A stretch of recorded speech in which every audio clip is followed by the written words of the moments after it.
What's up everyone? My name is Gina, my husband's name is Jason, and this is my very first video for YouTube. And it's kind of awkward watching yourself and hearing yourself on camera, but I digress. It is November 4th, it's a Sunday around 6 o'clock, and basically what I'm going to be talking about today are the plans that Jay and I have to attempt to through hike the Appalachian Trail beginning in early March of 2019. And there are a bunch of really specific reasons as to why we've decided to do this. And those reasons I will detail in a different video that will, I don't know when I'll put that up on YouTube, but the video that I'm making today is just basically to introduce myself and my husband a little bit about who we are. I don't know if he'll be making a cameo today or not, but I'm just gonna jump right in. And then I have a couple of questions that my family and friends have actually asked me to answer on camera, and they're just your basic questions about through hiking in general or long distance hiking in general. So in about 2 seconds, I'm gonna pause to change the ISO on my camera because the lighting is really dark. Okay, that's so much better. So like I said, I'm 29. I am a teacher in Central Jersey. My husband works for an environmental science company in Central Jersey. We were both born and raised here. My parents are down in Florida, and Jay's mom lives very close by, so we are fortunate enough to see her pretty often. And Jay has 2 other siblings, and I have a younger brother. So I guess really the first thing I wanted to talk about was how the two of us got into backpacking. Jay got into it first before I did. Obviously, I had always heard of the AT. Growing up in New Jersey, we're only maybe 40 minutes from the trail. And so it's always really been accessible to us, but I was never into any sort of long distance hiking until Jay and I were dating. So he started getting into it and doing overnights. I soon followed, but again, I still wasn't a gung-ho backpacker or anything. I didn't know a lot about it. My real first dose, I guess you could say, of backpacking would be last year on Vermont's Long Trail, which starts at the beginning of the border of Massachusetts and Vermont, and then it runs all the way up to the border of Vermont and Canada. And we were just about done with the through hike. I don't want to call it a through hike, with the end-to-end hike, and we had to get off about 45 miles, not minutes, 45 miles short of finishing, which is part of the story of why we are through hiking, and you'll find more out about that in another video. At any rate, since then, our whole attitude towards waiting to do something that we both really want to do, such as through hiking, has really changed. It was always Jay's dream to through hike the AT for a long time, and he always figured that he would do it once he was retired and that I would join him, maybe. But all of those things, that whole perspective of waiting has just drastically changed in the last year or so. And that is a large part of why we are choosing to do this now. Jay and I both have the time off of work, and our plan is to begin in early March from Georgia, head north through 14 different states. The hike itself lasts roughly 5 to 6 months, depending on how quickly you are moving. And the mileage total is a little over 2,100 miles. So that sounds like an absolute enormous undertaking, because it is, but we both feel that we are up for the challenge after this past year and everything that we have been through.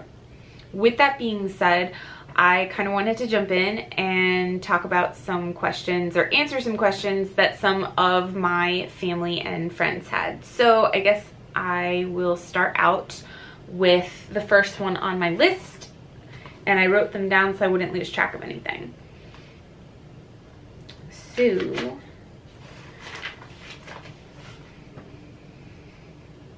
Okay, this first question comes from Frank and Devin. A lot of the questions overlapped, so Frank and Devin both asked me about medical precautions and what you do to protect yourself while you're on such a long trail. And the first thing I would say is don't overdo it. When we start out in Georgia, I want to make sure that we aren't thinking that we can push miles the first week or even the first couple of weeks. That's the number one way I feel like people get hurt early on, is by trying to do too many miles too quickly. So you definitely have to let your body acclimate to it and adjust. The other medical precautions that we take, just your average safety kit, I guess you could say. I have blister band-aids. I make sure I filter water to prevent any sort of viruses and other things from getting into your body. Being careful of where you eat, so making sure that you always sanitize your hands before you eat, making sure you're not leaving your fork or spoon somewhere in like a dirty area, I guess in a shelter. Just being mindful of what is touching your food and what's touching your hands, making sure you can sanitize your hands as much as possible. I also carry Imodium, Advil, and Benadryl. I'm not really allergic to anything, but every once in a while Jay gets a little woozy if he gets stung by a bee, so I just want to make sure that I have a few Benadryl on me. As far as other medical precautions, like what we do in the case of an emergency, I can tell you that you are in pretty populated places along the Appalachian Trail. It's not the Blair Witch Project. It's not like you just have a map and a compass and you're bushwhacking through the middle of nowhere. There are GPS apps that you can use. You're always passing people, especially early on the AT. You're passing directly through towns. Sometimes in the less populated areas, you eventually do get cell phone service. So I don't feel like we're too isolated that often. Okay, the next question comes from my friend Brittany and another one from Frank. And they asked, what do you do to physically prep for a trail this long and strenuous? So it's true that the Appalachian Trail is definitely strenuous. You are going to encounter really mountainous areas and really rocky terrain, especially up in New England. From my experience on the long trail, which Vermont is very mountainous, just physical prep, I guess, in the meantime before you leave would be obviously hiking as much as you can with weight, running, lifting. Those are things that I do just in my own time anyway, that I'd be doing despite the fact if I were hiking or not. Basically, I would say just remaining and staying in as good of a shape that you can. Eating healthy, being active, things like that. There's definitely going to be a period where your body just feels like crap. I know any thru hiker I've ever talked to says that they're constantly in some amount of pain. And so I think you just kind of have to learn to be at peace with the fact that you're going to be uncomfortable. Your muscles are going to be sore and achy. And, you know, you're putting yourself through a lot. Okay, my friend Adriana, aka Zippy, asks, do you think you will get sick of your favorite snacks? I have no idea. Maybe. I'm normally a pretty healthy eater, but I guess you could possibly get sick of eating the same thing over and over again. I do hear that that happens a lot, so I don't know. We'll see. All right, this is funny because almost everybody I talked to asked me this same exact question. That is, will Jay and I get on each other's nerves being together in the woods for so long? I don't know. I don't think so, honestly. Truthfully, when I think about it, I know for a fact that I could not attempt a thru hike of any long trail with anybody else besides Jay, because I would get too irritated and tired of them. No offense. That's just me. We were in Vermont for the better part of a month, and that never happened. You're also not on top of each other the whole time you're hiking. I mean, you can hike separately, you can hike with people that you meet along the way, you can hike with headphones in and not talk to each other, you could hike without headphones in and not talk to each other. It just kind of varies. I'm sure that there will be moments where we bug each other or do something to irritate the other person. I think that that's only normal for a married couple, number one. And number two, just spending that much time with someone, it's going to happen. But as far as the people you hear about wanting to kill each other on trail, I don't foresee that happening. But I don't know. I guess we'll find out. Devin asked me, are you concerned about making it in time? So the normal length, the average length that people hike the trail in is about 6 months. Some people have done it in 4, some people do it in 7, but the average is, I would say, 5.5 to 6 months that I have seen personally. I have a time limit because I'm a teacher. I start a new school year in September, so I have to be back by the very end of August. And that gives me just under 6 months. With that being said, as long as either one of us don't get injured and we don't get stuck in town too much and take too many zeros, I'm confident that we will have enough time.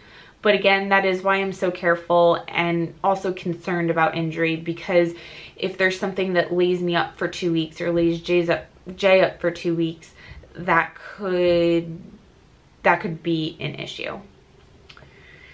All right, what else? What else? 3 things a hiker should know when you are first starting out. So I'm trying to think of the 3 things I had to know when I was first starting the long trail in Vermont. I know Jay was really big on having me be independent on the trail and not having to always ask him for help and how to do something. And so you have to know how to set up your shelter.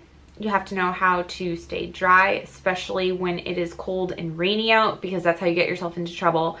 And you have to know how to filter water and cook. So I would say those are the 3 biggest things. Everything else is just, you kind of pick it up as you go. But if you're gonna set out on a week-long trip or something longer than that, you have to know how to stay dry and sheltered, feed yourself, and I guess you better know where you're going.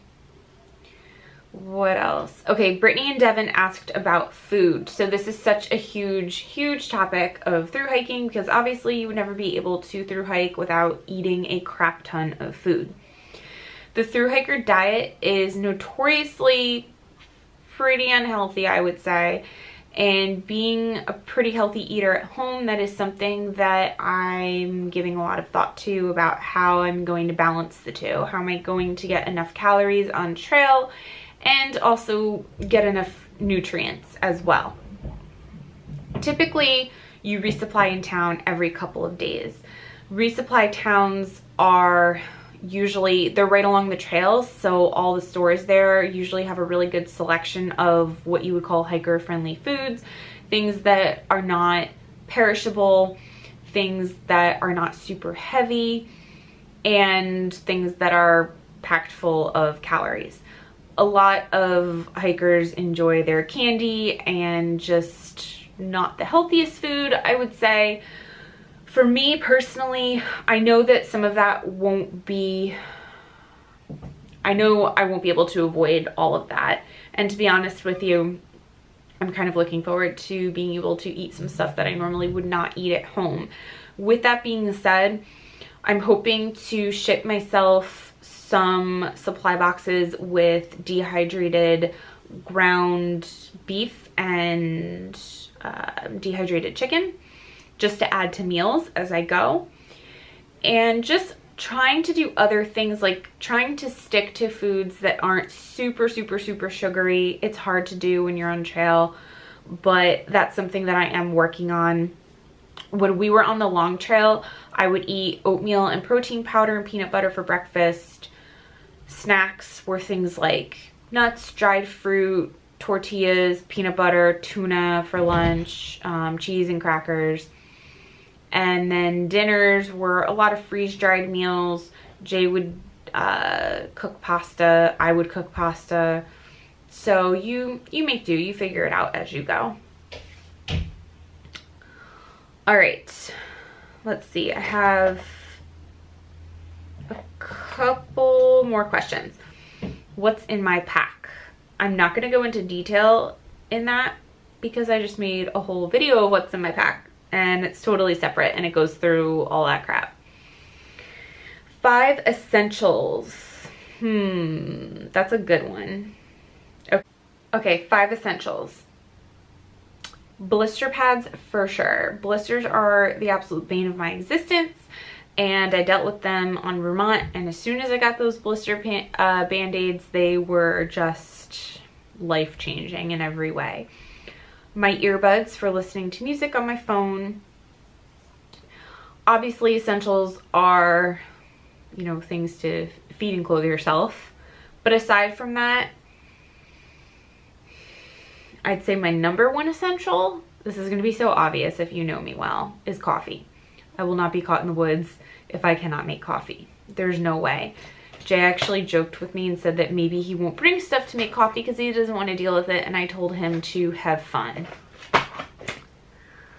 All right, what will I miss the most? I will definitely miss my cats a lot, especially my oldest cat, Jersey. She's been with me since I was 17, so I do feel guilty about leaving her behind, but I'm also really thankful that my mother-in-law will be taking care of them and showing them plenty of love. I will miss a couple of really close friends back home, and I will miss my family at Gold's Gym. Not gonna lie, I will miss them. And then I had